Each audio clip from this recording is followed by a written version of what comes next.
What's up, guys? So I'm getting a regular stream of people asking about batteries and alternators.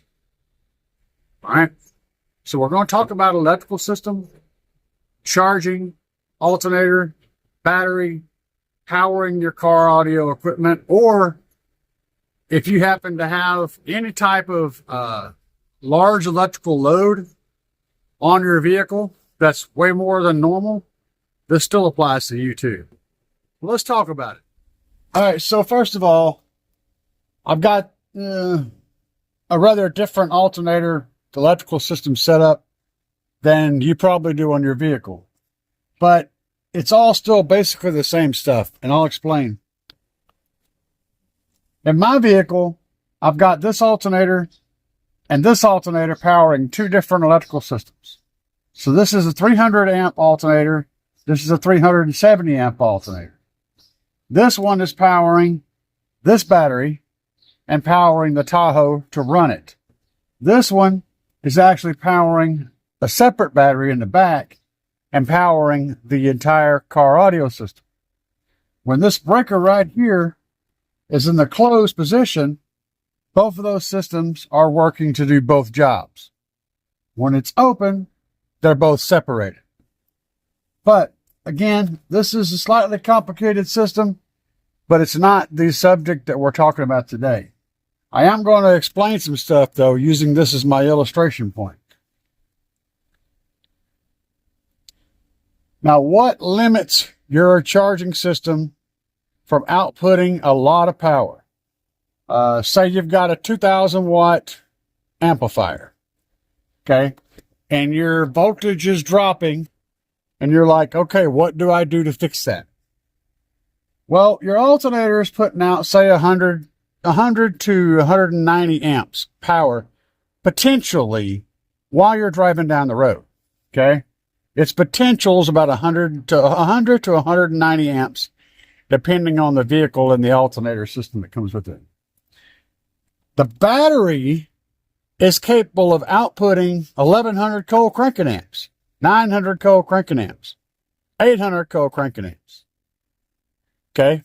What the problem becomes is how much power your battery is capable of being charged at. So if you're running a 2,000 watt amplifier, you're asking your electrical system to give you 200 amps of power at a constant rate, okay? Well, the battery can give you 200 amps for a short time, but it's going to start depleting it. Now, the alternator may be capable of charging at 100 and say 150 amps, so it's obviously not going to be able to keep up with that, right? It's also trying to put power back in the battery. The problem comes in the battery's ability to take power. These things aren't designed to take crazy amounts of amperage at a constant rate. It can't do it. So no matter how big of an alternator you have, if you don't have enough a low internal resistance storage to allow power to be put back into this chemical storage device, then you're just, it's not going to work. So you're pulling 200 amps out. Your alternator can't put 200 amps back in. It may be only able to be charged for realistically for any length of time at say 20, 30 amps is all you can cram in here at a time. And that amount of power that you can stuff in here at a time is the amount of power that your electrical system can support in a car audio environment. So however much power the alternator can put into your storage constantly is the amount that you can support car audio wise. The actual rate will vary from manufacturer to manufacturer, but it's usually somewhere between 30 and 50 amps that you can put into a typical lead acid or AGM battery constantly. And putting higher currents like that into, or even trying to put higher currents in there, will cause heat buildup in the battery, which can absolutely destroy the AGM battery. It's not designed to take that much of a charge, and it will not do it, and trying to do it or pushing it right to the limit will shorten the life of it and cause more issues. Plus, whenever the battery is getting hot, it'll actually take in even less power, which makes the problem snowball. Of course, that's also considering that you're using other things are running off that electrical system. So you got to take that out too.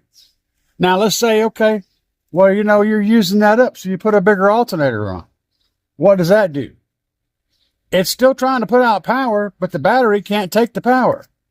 So you're still at square one. Let's say you add 3 of these AGM batteries. So now you've gone from 20 or 30 amps to 60 or 90 amps. That's not even going to support a 1,000-watt amplifier. The return on that is bad, guys.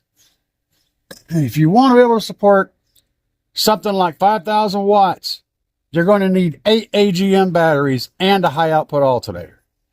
You're looking at $300 to $500 a piece for these batteries, plus the high output alternator. And if you go any bigger than that, you're going to wind up having to do some more stuff. So how do we solve the problem? This is how we solve the problem. Okay, you can get lithium anywhere. You can get cheap lithium, you can get good stuff, you can overpay for it, you can underpay for it. Wherever you do, a lithium bank is going to be able to take in power much quicker, much faster than an AGM battery. This battery can take in 500 amps nonstop, which means it by itself, it can easily take in enough power to support 5,000 watt system, easy, right? But adding to the alternator to it, and the amount, and considering that that power is dynamic, it's not constantly coming, it's got little pauses. This battery, this Trunk Thunder Lithium 10K version 1 can support 10,000 watts on a stock alternator because of the amount of storage it has, as well as the amount of power it can be charged at constantly. Now, I'm supporting 2 8,000 watt amplifiers, a 2,000 watt amplifier, and a 4-channel that does 160 watts by 4 on that one battery whenever I'm playing with my 370 amp alternator. It's kind of nuts. So let me cover a couple of things in the middle of this. For one, your amplifier is not putting out, say your 1,000 watt amplifier is not actually producing 1,000 watts. Even no matter where you're wired at on your ohm load, you're always going to have some impedance rise as soon as that speaker starts to move, which means the amplifier is going to be producing less power than what it's rated at the ohm that you have it wired to.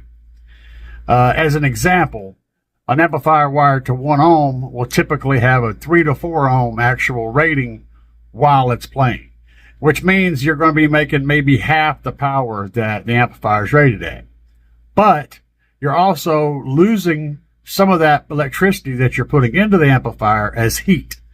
When you turn the DC current coming out of your alternator and your battery into AC current going to your subwoofers, you sacrifice some of that power as heat. So there's an inefficiency there. So not only are you making, maybe a little more than half the power, or around half the power that you would normally make, but you're actually turning a lot of the power you're taking in as heat. That's something to consider as well. That's the equivalent of like 10 AGM batteries. No kidding. It's not even, they're so different that there's not even a comparison. So let me support what I just said. The Trunk Thunder Lithium 10K version 1 could happily continuously take in 500 amps of power. Okay? The average AGM battery can take in between 30 and 50 amps of power. So how many AGM batteries does it take, all working together, to be able to take in 500 amps of power? it would take in at least 10. No shit. Would they have a large amount of storage? Yes. You get about 100 amp hours per battery for big AGM Group 31 batteries. It's usually about 100 amp hours. Okay. But they can only take in like 0.3 C input. So that's around 30 amps. So 10 AGM batteries could take in a constant 300 amps of power, meaning that you could only actually pull 300 amps of power off those 10 AGM batteries and constantly put that power back, no matter what kind of alternator you have.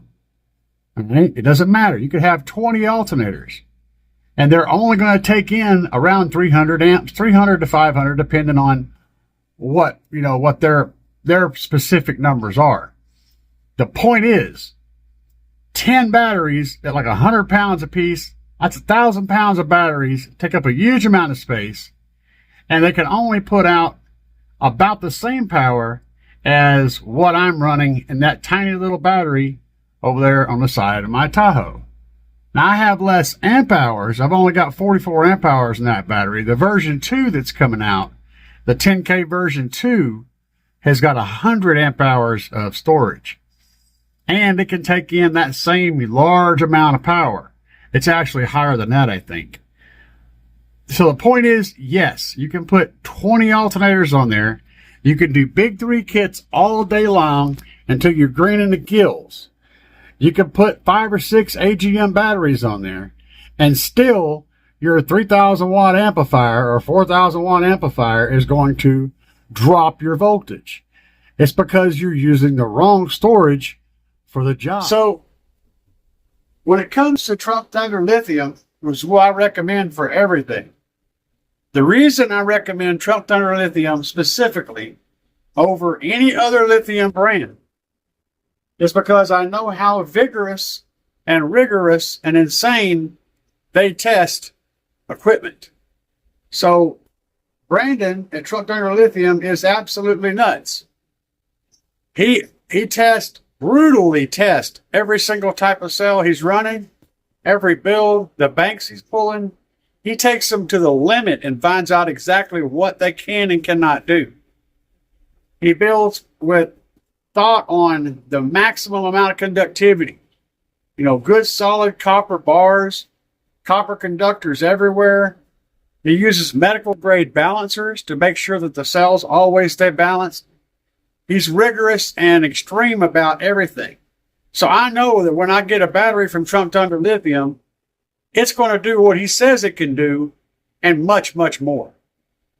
That's why I recommend them. I don't want to send anybody to buy something and have them contact me 6 months later saying it's a piece of crap. Okay? I don't put my reputation out there for no reason. Trunk Thunder Lithium has a solid proven record with me. And that's why I recommend them to everybody. Not only that, but comparing it spec to spec, you're going to get a better deal at Trunk Thunder Lithium than you are anywhere else for the same cells, the same amount of storage, and the same everything. You're going to get it cheaper. And if you use my discount code CAE10, you're going to save 10% off of that already better price than you're paying somewhere else. And you're going to get better equipment.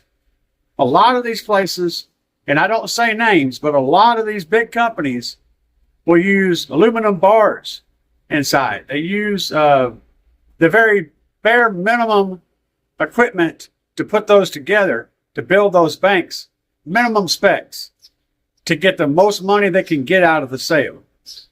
Brandon's the opposite.